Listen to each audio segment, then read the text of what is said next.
Halo Sportmania, welcome back to YouTube, I'm Winit. Dalam video kali ini kita akan membahas update berita bola yang tentunya sangat semangat untuk dilewatkan. Dan untuk kalian yang terus mau mendapatkan informasi seputar klub favorit kalian ataupun pemain favorit kalian, langsung aja subscribe channel YouTube ini sekarang juga. Karena setiap harinya kita akan terus update perkembangan informasinya. Dan tanpa basa-basi lagi, seperti inilah informasi selengkapnya.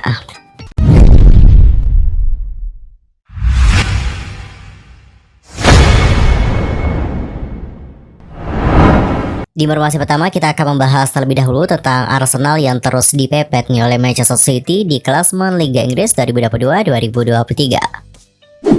Arsenal terus dipepet oleh Manchester City di klasemen Liga Inggris 2022-2023. Melihat hal tersebut, pelatih The Gunners yakni Mikel Arteta mulai ketar-ketir. Terlebih, Arsenal sudah kehilangan banyak poin di dua laga terakhir.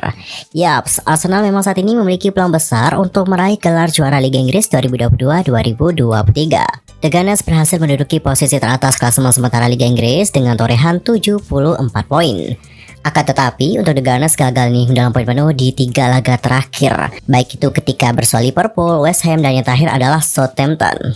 Misalnya dalam pertandingan bersama dengan Southampton pada pekan ke-32 EPL, mereka menjamu Southampton di Emirates Stadium. Di gol kemenang, Arsenal malah sempat tertinggal nih 3-1 terlebih dahulu. Di menit-menit akhir pertandingan barulah The Gunners mampu menyamakan kedudukan menjadi 3-3. Kemudian Gabriel Jesus menyebut bahwa hasil imbang ini menunjukkan bahwa EPL bukanlah liga yang mudah untuk ditaklukkan. Kemudian Gabriel Jesus juga menyebut bahwa Arsenal memang diunggulkan untuk menang melawan Southampton yang notabene tim juru kunci klasemen EPL untuk saat ini. Namun, ia menyebut bahwa hasil imbang itu menunjukkan bahwa tim juru kunci di EPL itu punya kemampuan di atas rata-rata. Adapun untuknya mengatakan lebih lanjut, kami sebenarnya bukan mau cari-cari alasan, namun EPL adalah liga yang sulit, di mana Anda akan dihadapkan dengan pertandingan-pertandingan yang sulit juga. Di beberapa pertandingan terakhir, kami berhadapan dengan lawan-lawan yang cukup berat. Kemudian, Gabriel Jesus mengakui bahwa timnya tidak bermain dengan cukup baik di laga tersebut. Namun, ia menilai bahwa Arsenal menunjukkan perjuangan yang luar biasa sehingga mereka terhindar dari kekalahan. Ia pun mengatakan, ya di 2 pertandingan sebelum ini kami mengawali laga dengan baik. Lalu di tengah-tengah laga kami tidak bisa menguasai bola dan kami tidak bisa menunjukkan permainan kami. Di pertandingan tadi situasinya berbeda. Kami juga tidak mengawali pertandingan seperti laga-laga sebelumnya. Namun di akhir laga kami berjuang sekuat tenaga dan sayang kami kehilangan 2 poin. Di sisi lain untuk Mikel Arteta sebagai pelatih itu mengaku tidak ingin memikirkan ancaman dari Manchester City. Kendati demikian, pelatih asal Spanyol itu menegaskan Arsenal tidak boleh kehilangan poin di laga-laga berikutnya.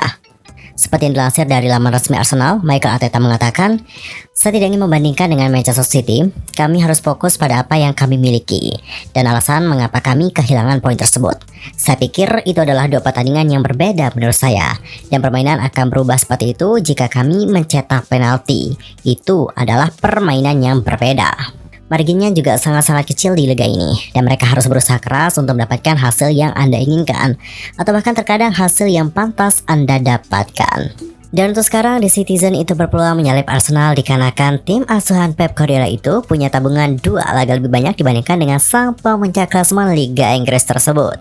Selain itu, Man City juga punya keunggulan selisih gol yakni 50 berbanding 43. Dan mereka juga sedang berada dalam tren bagus dengan memenangkan 11 pertandingan terakhir di semua kompetisi. Mereka juga berhasil mencetak 38 gol dan hanya kemasukan 5 gol saja. Itulah mental dan kelas tim yang menjuarai 4 gelar Premier League dalam 5 musim terakhir itu. Rentetan hasil imbang Arsenal membuat Manchester City berada di atas angin untuk meraih gelar musim ini. Skenario ini bisa terjadi dikarenakan Guardiola acap tancap gas di fase akhir kompetisi. Dan City terkenal menjadi spesialis dalam tahap akhir musim. Mereka juga telah mengumpulkan 145 poin dalam 10 pertandingan terakhir dari gabungan 6 musim terakhir. Dan ini lebih banyak dari tim manapun. Simon Cliff yang merupakan seorang analis olahraga di Chris Nielsen kepada BBC mengatakan bahwa peluang Arsenal mengangkat trofi Liga Premier kini menurun setelah 2 hasil imbang terakhir. Dikutip dari WhoScored, Cliff mengatakan kasnya menurun dari 50% pada tanggal 4 April menjadi 32% saja. Ini adalah peluang terendah mereka untuk memenangkan gelar sejak awal November. Sementara peluang Manchester City memenangkan Liga Premier kini mencapai 68%, yang mana ini merupakan di level tertinggi musim ini. Analisis kurang lebih sama juga dipaparkan oleh Grace Note dari Nielsen yang menghitung persentase kans yang dimiliki Arsenal dan City untuk memenangkan sisa pertandingan mereka. Menurut rumus Euroclubs Index, secara garis besar di Citizen punya persentase di atas 50% untuk bisa meraih kemenangan dalam 8 pertandingan tersisa. Sedangkan Arsenal itu ada 2 laga dari 7 laga sisa yang akan sulit untuk mereka menangkan. Salah satu laga berat Arsenal adalah bertandang ke Manchester City pada tanggal 26 April mendatang. Dan The Gunners tidak pernah menang atas rivalnya itu sejak tahun 2015. Mereka telah bertemu 2 kali musim ini. Dan City menang dengan skor 1-0 di Piala FA pada Januari dan menang 3-1 di Liga Inggris pada Februari mendatang. Satu-satunya keuntungan The Gunners saat ini adalah masalah jadwal, karena mereka hanya fokus pada pertarungan di Liga Inggris saja. Sedangkan Manchester City itu masih bertarung di 3 ajang sekaligus, mulai dari Liga Inggris, Piala FA, dan juga Liga Champions. Satu fakta lain yang bisa membuat Arsenal tersenyum adalah berharap secara berpihak pada mereka. Menurut Opta, 13 tim puncak yang memiliki 73 poin atau lebih setelah 30 pertandingan, hanya 2 yang gagal memenangkan gelar. Dan itu terjadi pada Manchester United di musim 2011-2012 dan juga Liverpool pada musim 2018-2019. Dan meskipun sudah kehilangan 6 poin dalam 3 pertandingan dan membuat Arsenal berada di bawah tekanan, Arteta memuji karakter para pemainnya, yang mengaku bakal menikmati pertempuran dengan Manchester City yang merupakan asuhan dari Pep Guardiola pada hari Rabu mendatang. Dan bagaimana nih pendapat kalian? Akankah Arsenal bisa memenangkan Liga Inggris musim ini? Nanti langsung aja sampaikan bagaimana prediksi kalian di kolom komentar. Dan untuk topik terakhir, kita akan membahas tentang hasil pertandingan dari Real Madrid versus Celta Vigo.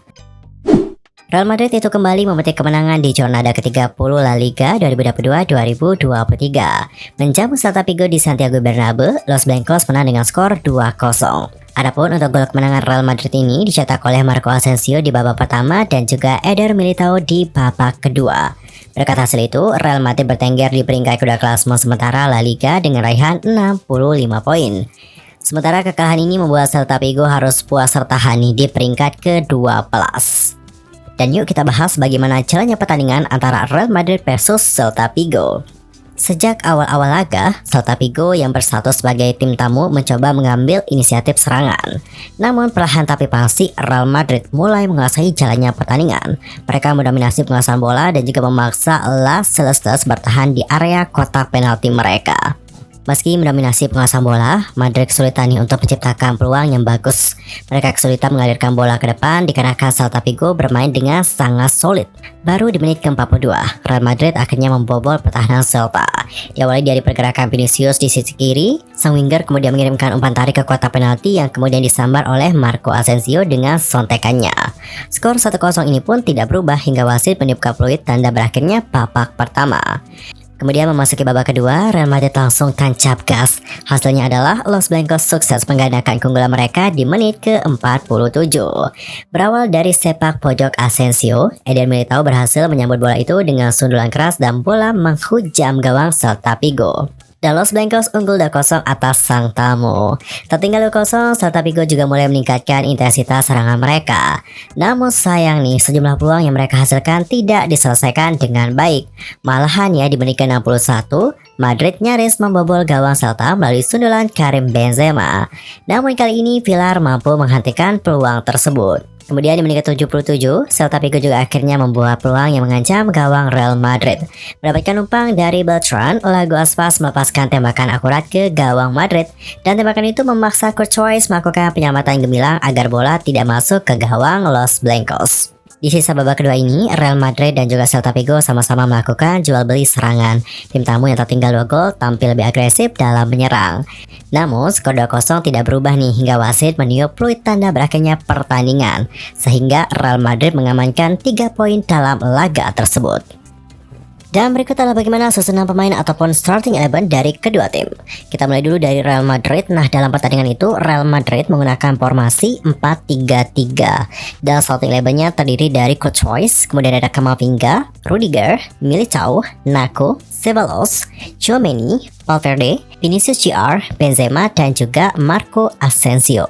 Sedangkan untuk Celta Vigo itu menggunakan formasi 4-4-2. Dan starting 11-nya terdiri dari Villar, kemudian ada Galan, Nunes, Tapia, Vasquez, De La Torre, Beltran, Vega, Solari, Severovic, dan juga Aspas. Well, semuanya informasi tadi menutup perjumpaan kita untuk hari ini. Saksikan update informasi lainnya hanya di channel YouTube I'm Winit. Cukup sekian dan juga terima kasih. Sampai jumpa dan salam olahraga.